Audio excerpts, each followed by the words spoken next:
Hey, what's going on, guys? It's me, Parksy here, your coach of the Armados, bringing back the Smash today here for week number 0, aka team recap of a brand new league that we have started called the Draft League World Series, which is actually the first season, so I'm very happy to be invited to participate in it. So, of course, we are going to be doing a bit of a different layout than previously. If you guys have followed some of my previous videos, you'll know that for team recaps, I basically just do it on Showdown with Pokemon one after another, but I actually decided to put a bit of effort in this time, and I actually decided to do a PowerPoint with various different slides. Excuse me. If any of you guys are new onto the channel, hi, my name is Parksy. I generally do competitive Pokemon. I am planning to try and branch out into different games and things like I had done about 2 years ago, but primarily I am just a competitive Pokemon YouTuber, and I have been participating in other leagues, and I currently am participating in another league called DGBA as well, and I should hopefully be uploading that season 7, although the DGBA seasons on my channel haven't really got the best of upload rate, let's just say. The season 6, the one that I'm still currently doing, I believe I've only actually got 1 week uploaded on that, so yeah, that's a bit scary. But to be honest, I honestly prefer these draft league formats a little bit more, and we'll go into that. So a lot of you guys have been asking might be asking what is the Draft League World Series. So it's a speed tour like the Tokyo Minorities Summer Showdown. If you guys did watch that video on my channel, I uploaded it where I did it in the summer. It was a speed tour, and this is very much like it as well, and I honestly prefer these kind of drafts anyway, because you don't really need that much commitment. You don't have to commit about 3 months of your time to this one league. It'll just be a month probably maximum, and it's like single elimination, so if you lose, you're out. All countries and regions are divided into different teams, then into draft pools, and something that I actually didn't realize is that I'm playing for my team as a whole.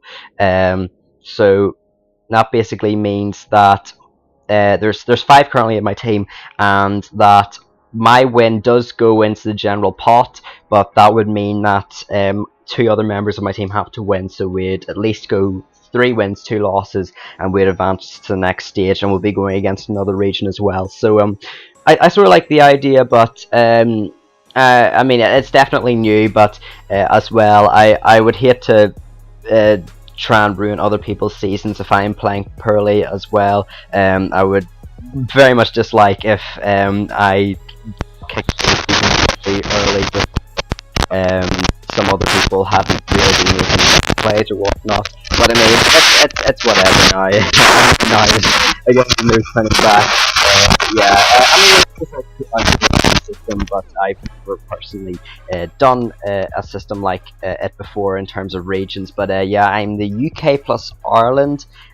Sorry, Ireland. Sorry. Okay, people keep on going at my pronunciation of Ireland. There we go. Okay, UK plus Ireland, and there's other teams as well. There's like American states. There's actually like I don't know, Toronto, Florida, things like that, and then I'm divided up across basically 3 or 4 countries, depending on how you look at it. Actually 5, because UK plus Ireland. But moving on, we must draft 78 Pokemon, resulting in spending no more than 95 points. So if you guys have been following since the DGBA Season 5, and we've also done the DGBA Season 7, it is a points draft, and we can't accumulate more points than is what is given to us, basically. So it goes from 18, which is the best Pokemon, the cream of the crop, which is like Tapu Koko, Mew, Landorus, Therian, and it goes to your 1 point Pokemon, which is just your LC and your NFE and a few low tier fully evolved Pokemon. And there's also the rule that you can pick any 2 Pokemon on your draft to be Z eligible, so it doesn't matter if they're both top tier Pokemon, if they're both low tier Pokemon, they're both worth the same. It's just any 2 Pokemon in general, you can pick them to be Z eligible, which is great because, as I said previously, the Tokyo Minority Summer Showdown that I participated in, and I might be participating in the March Madness, you never know. Depends if exams decide to douche me over again. But in the Summer Showdown, we only got 1 Z user, so I only got the Tapu Koko on that one. So with this, I actually get 2 Z users, and that's going to make prep a lot more fun. It's going to mean that I can bring a Z Mon, which my opponent might not be expecting, with a Z move that they might not be expecting, but it is a double-edged sword as well, because my opponent's going to have double the amount of Z users as the Token Minority Summer Showdown would have had. And finally, the Pokemon are almost all OU and below, so it's not an Ubers League or anything. It is OU and below, with the exception of Blaziken and Mega Kangaskhan with their own restrictions. Mega Kangaskhan can't use Power Up Punch, and Blaziken can't use Speed Boost. Nothing very special about that. And if you guys are worried about the Baton Pass rules or whatever, it's only dry Baton Passing and Sub Passing that's allowed. And I think that's all I really need to clarify. So I decided to start off this league with a Pokemon that I've never drafted before, but I've wanted to draft, and I decided, you know what, let's try some new experiences, new year, new me and everything. So I decided to pick up, as my first round, to pick Zygarde 50. Now, I've seen this Pokemon used to a lot of success before, just to name a few Pokemon. To name a few people, sorry, my homeboy Jack from DGBA. Then there's also other people such as PokeMMD that used it in the GBA Season 8, I believe. And there's also been a few other cases where Zygarde has been used really, really well, and I hope that I can be one of those people. So Zygarde, I felt, gave me a lot going into the draft, and that's something that I will be clarifying a lot more with my next pick, especially. But I definitely just wanted to get as much out of my early pick as I can, so enough pressure to have to get this certain thing, or have to get this bit of detail later on in the game, just so I can be like, okay, I might just get it just because it'll be a nice little thing, just so that a Pokemon isn't forced into a certain role. But Zygarde, it's a very bulky Pokemon. Despite having 4 times weakness to Ice, this thing just doesn't die to most Hidden Power Ices. I believe it takes like a Tapu Koko's Hidden Power Ice. Even if it's an offensive, I believe it only takes about 80%. So it's the same as Tapu Koko and Zygarde, which is 4 times weak to Hidden Power Ice again. And something that I will admit is that I've never actually been really good at using Dragon types well. And not just that, I feel like it comes from the fact that I normally force myself to draft a Dragon type just because I'm like, okay, it's a Dragon type, it's good in draft league format, I might as well pick one up. But Zygarde, I felt like I wasn't forcing myself to pick up a Dragon, because if you guys know, and if you guys have had any experience or know anyone that has used Zygarde, the main nice little thing that this Zygarde gets is 1000 arrows, which can hit every single Pokemon in the game. It doesn't matter if you're a flying type Pokemon, which normally is immune to ground type attacks. I can knock you out of the sky, and it ignores your flying type ability, so I'll still hit you with a stab ground type attack. Its speed stat is a little bit annoying because it does get outsped by base 100s, but with a little bit of speed, what's the word, with trying to with speed control, apologies for that, with a bit of speed control I definitely can't help out Zygarde. But this Pokemon is going to be one of my Z users, as displayed by the Z Crystal beside its Pokemon picture, so that definitely means that I can use some cool Z moves such as Groundinium Z, Draconium Z, Steelium Z, just to name a few. I can also use some other really cool sets this Pokemon gets. It gets a lot of setup, it gets Dragon Dance, it gets Coil, it gets Curse if I want to use it against some anti-Trick Room team, I guess. And there's also its option for priority and extreme speed, and it has really nice defense stats that can be definitely molded and customized to take various attacks that my opponents might want to go for. So I felt like that was a really good Pokemon to start off with. Definitely opened up the door a lot. It gave me a ground type, which meant that I didn't have to struggle for an electric immunity. Not so much near the end. I definitely like my ground types. I definitely like my electric immunities not to be 4 times weak to anything. So I still, I think, would probably pick up a ground type or something that can be immune to an electric type attack. But to start off, I felt like Zygarde was a really good pick, and I decided to pair that up with Tornadus. Now, I was originally going to go with something like Zygarde, Bulutran, but Tapu Bulu took first round and paired with the Kartana, I believe, picked directly after me, so I unfortunately couldn't do that. And I was checking the dock when I came home from school, and it was my pick, and Tornadus was still on the board. And I don't care what anyone says, I don't care if it's an 8-person draft, if it's a 16-person draft, if it's 8+ people draft and Tornadus is still there by round 2, I am picking it up. This Pokemon definitely does not deserve to be halfway through round 2 undrafted, especially when there is only 8 Pokemon that people can draft, potentially 7, and people must understand the threat that is flank spam or bird spam in Draft League format. So coming on to the point that I was saying previously, and that is solidifying just basic pieces of utility or whatever I can, and Tornadus I felt like it gave me a lot of that.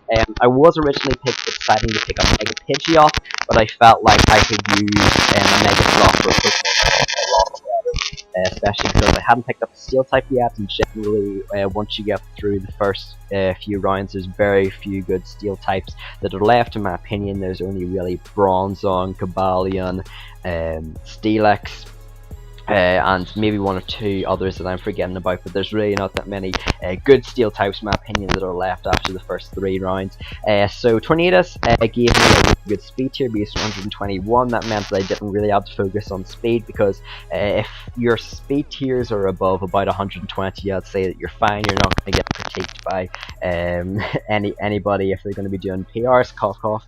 But Tornadus is a very good mix breaker. It does have that pretty good attack stat and special attack stat. It gave me a knockoff user, which is, I have learned from the PBL, is very nice, especially if you're dealing with bulky Eviolite Pokemon, which I'm sure to run into in this league, because Chansey, Porygon, 2 Titanol, just to name a few, do exist, unfortunately. This also gave me a U-turner, which I thought was very good, because pairing Bird Spam, one of the best Bird Spam users, along with a Pokemon that has a ground type attack that nothing can really switch into, is just fantastic. So yeah, I can get off fast U-turns. Regenerator is also very nice because it sort of negates this Pokemon Stealth Rock weakness, and means that I can gain at least 8% when I come in, especially because no other hazards hit me because I am levitating above the ground. I believe that's all I really have to say. Just one final thing is that this Pokemon is also my Z Crystal user.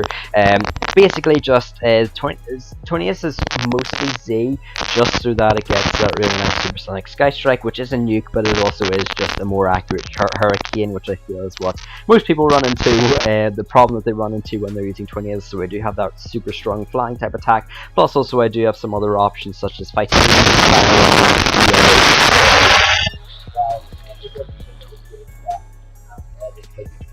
lot of items such as Assault Vest, Light Warp, Skyplate, a Panaberry, I even saw Wolfie VGC in the WBE using such as Acrobatics. So there's a few good options there, and it's both just allows you to be a versatile pivot into attacks as well. Take an attack, and you turn out, get the regenerator, stuff like that.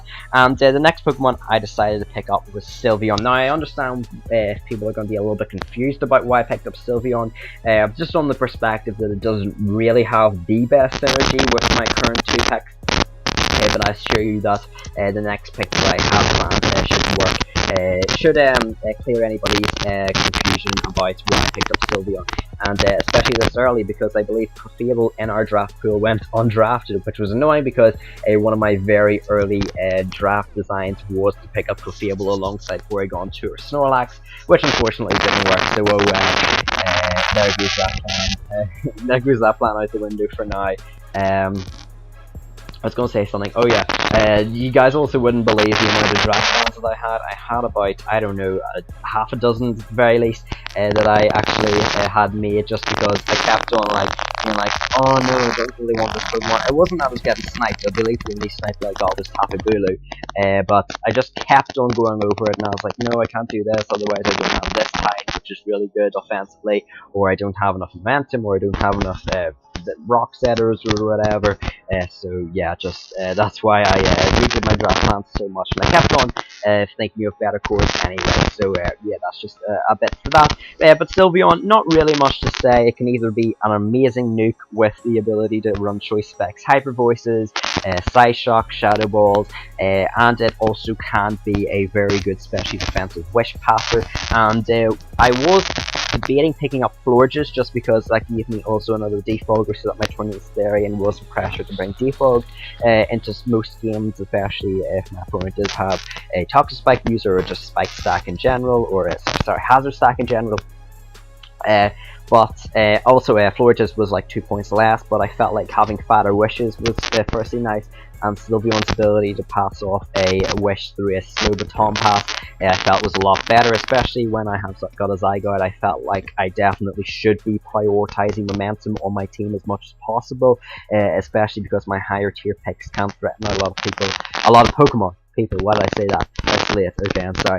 I can definitely threaten a lot of Pokemon. Then I can go for momentum and then get in my Zygarde and hopefully just get some kills. That's gonna be probably easier said than done, but I don't know. I guess you guys have to see if you subscribe and see the rest of the games that hopefully should be coming out very soon. But that is Sylveon, basically just a special defensive wall, which is nice. And you guys are about to see why I picked up Sylveon, and that is because my next pick is my baby boy Genghis. If you guys can remember back all the way to GGBA Season 5 when I used Pokemon, this is probably one of my favourite Pokemon that I've ever used. As I said previously, there's not many good steel types that are left after you get through the first 3 rounds, and there wasn't any other steel type that I was looking on the board, and immediately I got excited about. Sure, there is Bronzong, which was kind of cool, and Cobalion, but Cobalion I feel like in 8-person league definitely forces you to pick up or prioritize fairy resists a lot more, so having to pick up a good fire type and having to definitely pick up poison type just to cure its fact that it is a steel and fighting type Pokemon and doesn't actually resist fairy type attacks. But Mega Aggron definitely can shoot fairy type attacks, especially if it is something like a play rough on the physical, and as its defense stat is 230. If you invest in this Pokemon's defense stat, firstly it goes blue, which is pretty cool, and it also I believe goes over the EV section where you can insert the numbers in, which is kind of awesome. But this Pokemon is also a very underestimated offensive threat, which with his base 140 attack stat and with his base 50 speed stat. You're not really going to be outspeeding a lot, so you just usually run negative speed nature to increase your heavy slam damage, and because of this it basically is going to make Trick Room a lot harder for your opponent to bring versus you, because you actually do have a very good Trick Room user in Mega Aggron. But it is a very good utility Pokemon as well, because it does get access to things like Stealth Rock, phasing with Roar, and also actually a very good move. Its bulk is absolutely insane. I remember facing Jeremiah in Season 5. He got a Flygon up to +2, fired off an Earthquake, and it did about 60%, despite it being a +2 stab, super effective attack, and then I OHKO'd it with an Avalanche from my Mega Aggron. So yeah, that was that was pretty great. That was probably one of my highlights of Season 5. But just getting a good Stealth Rock user in Mega Aggron, I felt like even if I didn't get another Stealth Rock user, Mega Aggron was just so good at its job and being a Stealth Rock user, and I felt like I wasn't super pressured to pick up another Stealth Rock user. If it was just my only one on the team, sure, it'd be slightly annoying, but it wouldn't be the end of the world. And definitely pairing it up to Sylveon is very nice, because Steel and Fairy do have a very good defensive core with one another, and especially Mega Aggron being a good physically defensive physical wall, and Sylveon being a good special wall. There's very few there's very few Pokemon that are actually going to be able to break through my defensive core. So I have a very nice offensive core of my first 2 picks, and a bit more of a defensive core of my second 2 picks, which does mean that I can that I'm not really forced to pick up a more defensive or offensive Pokemon. I can just do whatever I want, and that's what I'm saying again, is that really you should just be from the very start picking up the Pokemon that gives you as much as possible, which is why Pokemon such as Mew are so highly sought after in formats such as this, just because it gives you basically everything. But that's all I really have to say with Mega Aggron. The filter ability again is very nice, because it makes super effective attacks reduce down to stab attacks, or the damage a stab attack will be dealing. Also, if you guys can see underneath, it also sets the points, so you can do the maths in your head if you want to. I end up being 1 point under, so I spend 94 points. But I mean, I don't think there's any other Pokemon I could have buffed up to really make the use out of my final point. Also underneath that, that is all the Pokemon of the Pokemon Shuffle variant. They're small little icons, so yeah, that's just a track to keep you guys updated on what Pokemon I've currently got so far. So with that, I was again going through the board. I was going back to my old Parksy ways, and I was trying to see what Pokemon had fell a few rounds, and I set my sights upon a Pokemon that should not have gone down by any means to round 5. Okay, I got this Pokemon in the TTM Summer Showdown round 2, and I still thought that that was pretty good value. Well, it was because I was the first pick, but me being middle, of course I was middle, in round 5, and this Pokemon still being here with all the utility and offensive prowess that it did offer, I felt was just absolutely insane. And that was your boy Infernape. So hopefully I am getting in JJ's good books, which you'll guys see why I referenced that, because I might be in his bad books with a Pokemon that comes up very soon that I decide to pick. But Infernape still being on the board by round 5 just absolutely shocked me. I don't know what people were doing leaving this Pokemon, but I got it, and it actually works superb with my team. Firstly, it decreased the speed gap between my Tornadus and my Zygarde, offering a base 108, which I believe is actually directly in between. Yeah, it's 13 points above Zygarde and 13 points beneath Tornadus. So yeah, if you ever want a better bridge for speed tiers, I'd like to see that happen. But it also does give me a secondary Stealth Rock user. I know that Stealth Rocks on Infernape definitely by far is not something you see every day, but it is a nice niche, and if I do want to run something such as Curse, Mega Aggron, I can run Stealth Rocks on Infernape the odd time. I believe I actually did bring Stealth Rock Infernape once or twice in my TTM run. Excuse me, I had the hiccups. It also does get reliable recovery, slack off, and does give me extra momentum on the team in terms of Mach Punch and Vacuum Punch, which is very nice, so I'm not forced to run extreme speed on Zygarde just so that I don't get swept by setup sweepers. Talking about setup sweepers, this Pokemon is one of them, getting access to Sword Stance on the physical side and Nasty Plot on the special side. It is just an incredibly offensive Pokemon. Fire is always a great offensive Pokemon, and when paired with fighting as well, you are definitely facing down against an incredibly scary offensive threat. This Pokemon definitely can come every single week, which I think also is super important for when you're drafting in the when you're drafting in these types of 8 Pokemon leagues. You want every one of your Pokemon to be a Pokemon you can see bringing every single week. This also does give me another U-turner, which is great because it does form a very good U-turning core with Tornadus, and it also can of course get in other Pokemon such as my Zygarde and also my Sylveon to pass off very big wishes. So I've already, out of my 5 Pokemon, I've got 3 momentum users, 2 being a U-turner, 2 being U-turners, and 1 being a Baton Pass user. So I just think that that's very nice, just to keep up heavy offensive momentum if I want to, just because I feel like that would be a nice thing to have. Not something that I'm going to bring every single week, but if I do want to bring heavy momentum on a team that might be a little momentum weak, then I can definitely do that and definitely abuse that. Most importantly, just want to clarify one final thing. Some people might be saying, why did you not pick up Infernape to be your Z user? And I just feel like Infernape gets away with not using a Z Crystal as much as Zygarde or Tornadus. I feel like Tornadus, definitely because of having to rely on Hurricane, does appreciate the Supersonic Sky Strike, whereas Infernape, it doesn't really need a Z Crystal. Life Orb, Nasty Plot, or Sword Stance just does the trick anyway, and it does often run choice items such as Choice Band, Choice Scarf, and maybe Choice Specs. I haven't seen Choice Specs that often. Usually you'll just see an extra belt and a specially attacking set, but although its stats might not seem that great, trust me, it is a amazing Pokemon, and I'm super happy to have it on the team. It was a bit costly and meant that I couldn't pick up some other Pokemon I really hope to pick up, such as Root and Wash, but honestly, if I get my baby boy Infernape, then I will be super happy. So next, I'm calling a lot of things my baby boy, I'm sorry, but next up I decided to pick up Alolan Persian, and Alolan Persian, I kid you not, has been a Pokemon I've wanted to draft now for 18 months. Ever since I joined the Draft League community, I've wanted to pick up Alolan Persian, and I haven't picked it up because It always goes quite early in DGBA, or else I have a dark type Pokemon, or else I just can't fit it onto the team. Unfortunately, I need a Pokemon more than a Alolan Persian, and again it just gets picked up before it comes back to me again. But its speed tier is super nice, being able to bridge that gap between Infernape and Tornadus.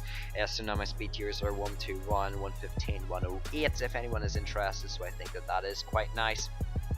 Especially because, as I believe Zazu said, he was telling us one day, the DGBA speed tiers are super important, one of the most important things you can do in a league such as this, in a speed tier league such as this. But Alolan Persian, it does have 3 very nice abilities. It has Fur Coat, which means that the damage taken to it from physical attacks is halved. It does have Technician, which boosts all Pokemon 60 base power and below, and it does have Rattle, which increases its speed stat by 1 when hit by a Bug, Dark, and Ghost type attack, I believe. So yeah, all 3 pretty cool abilities. And the main thing that I picked up Alolan Persian for was firstly, well, actually 2 things. Was firstly, it does give me a Ghost Resist, which I think is one of the most scariest typings to face off against in an 8-tier league, just because there are very few resistances you'll normally find. Just in general, only normal and ghost can actually take on ghost. Normal and dark, sorry, can take on ghost type attacks. And most teams, especially in 8 Pokemon leagues, 8 Pokemon teams only have 1 Ghost Resist, if any at all. So I definitely wanted to make sure that my Ghost Resist was semi-good at the very least. It also gives me a Parting Shot user, which again is super nice for the main piece of my team, which is Zygarde, or being able to let my Infernape set up whichever one I guess I choose. I was about to say whichever one you choose, but that wouldn't really make sense. It also can stop Dragon Dancer setup or Switch Dance setup sweepers with stuff like File Ply, and also does give me a secondary knockoff user with Stab. So that doesn't mean that my Tornadus is forced to be a knockoff user. It also gets U-turn in case I am going against something like a Bisharp that might be able to switch in my Parting Shot, trying to get some cheeky Defiant boost. Unfortunately, it doesn't get Pursuit, which is a little bit annoying for my Dark type not having Pursuit. But I mean, I'm not really complaining. Persian Alola definitely fits the team very well, and I would definitely pick it again just if I got the opportunity to, just because I think it is going to be a very nice Pokemon on this team, and is going to become very clutch. I have been scarring a few teams, and Alolan Persian has been definitely one on my list that I'd be like, okay, if I go against you, I'm bringing it. So that's really it. It does have a very large move pool. It does have a lot of things you might not expect a little kitty with a round face to have. But that being said, I am probably going to pick up the main pick that is going to get me hated on by JJ, probably when we record power rankings again, or find each other recording with each other again, and that is a Decidueye, also more commonly known in the DGBA community as Deciduous. Thanks JJ. I was actually very close to actually renaming this Deciduous at the top and seeing if people would notice, but no. But look at that, it's pulling back a Saru, and it's right at that attack stat, which actually has 0 IVs. But it's looking at that attack stat, and he's like, I'm coming for you JJ, I'm showing them I'm a good Pokemon. So this is it, Decidueye, let's say. But Decidueye was a Pokemon that I was looking at, and I was like, maybe, and the more I kept on looking at it, the more they kept on going back to it, I was like, actually I really want this Pokemon, I think it could be really good in the team. So I decided to pick up Decidueye. It gives me a secondary Defogger, which is nice, so that frees up my 20th theory, and it also gives me a U-turner, which is good. Again, it is my 4th U-turner on the team now, so again, a lot of momentum. It also gives me my first Water Resist, which is good. Plus also it does have a pretty good special defense stat, so it can shoot quite a few special hits, and it does have reliable recovery in Roost. It also does have its fabled, or why did I say fabled? Its famous signature move in Spirit Shackle, which is a Ghost Stab attack and does lock Pokemon in so they can't double or things like that. Excuse me. It also does get access to, like Infernape, it does get access to setup on both attack stats, so it does get Nasty Plot for special attack and Sword Stance for its attack. And as I said, Ghost is just such a threatening move, typing offensively in Draft League, especially in this, so I can't wait to use it. I've actually never drafted a Ghost type before, which might sound crazy. I know I drafted Palossand in the DGBA Season 6, but it wasn't my original pick. My original pick was like Aurorus or something, and then I ended up dropping it after a few weeks. So this is my first time I'm officially drafting a Ghost type Pokemon from the start, which a little bit nervous, but also a little bit exciting. Its speed stat is a bit annoying. I think a lot of people would rather that it was a little bit faster, but it does bridge gap between Sylveon and Zygarde, so I'm not complaining too much, even though I would have rather had it about the 80 speed tier, just so that its gap between Zygarde still isn't, it's still quite big. It's still 25 points, so base 90s are probably going to be a bit annoying. But the final Pokemon that I decided to pick up was your boy Lanturn for 4 points. I only had 5 points left, and I couldn't really see another good Pokemon left at 5 points, so I just decided to go down and pick up Lanturn. I really wanted to pick up Rotom Wash, but if I picked up Rotom Wash, that meant that I would have had to pick up, I would have to have picked up, after of course picked up Infernape, I would pick up a Serena and Regigigas, which some people say would have probably been better than Alolan Persian and Decidueye, but I just think that Decidueye's ability to Parting Shot and Decidueye's Ghost Stab was a lot more valuable than what those two offered. So Lanturn is my final Pokemon that I decided to pick up. Another fire resist, so Zygarde is going to be taking all the hits, and its HP stat is absolutely massive. It does give me a secondary Heal Bell user, which means that my Sylveon isn't going to be running a Heal Bell to many games, just because I do have that nice reliable Cleric in Lanturn. It also does have some pretty cool moves, and being able to be a water and electric type. It also is my secondary water resist. I can fire back with electric type attacks. Going back to what I said a long time ago about Zygarde being my only electric resist, I now do have another electric resist, and this is also why I kind of valued Lanturn over Rotom Wash a bit more. It's because it does have the lightning rod ability, so I do technically have a secondary resistance to electric type attacks, which is going to be nice, especially if electric types do opt to bring Hidden Power Ice in my Zygarde. Can't really touch the Lanturn because it of course does resist Hidden Power Ice. It also does give me a Volt Switcher, which I thought was incredibly valuable, because then I can definitely keep up momentum a lot easier. 6 out of 8 of my Pokemon on my team do have options for momentum, so I think that that's very nice, especially because your teams are looking to be a little bit more offensive in teams like these and leagues like these in speed tours. So I picked up a Volt Switcher, and a slow Volt Switch I think is a better, because I don't really want Zygarde to be taking the hits. So that's basically my team. I just think that I'm missing out anything else. If I am, then apologies, but I think I drafted a pretty good team. I definitely like the first just I guess all the picks. I was looking at them one by one, and I was like, I like the first, the second, the third, the fourth. Wait, hold on, I like all of them. So I like all my picks, and I think that this team definitely can do work. I feel like I can bring fun sets, I feel like I can bring reliable sets, and I feel like I can hopefully win some games, because my DGBA season currently hasn't been that well, going well. Hasn't been going that well. Oh goodness me, I can't speak. I'm tired of Slate. Okay.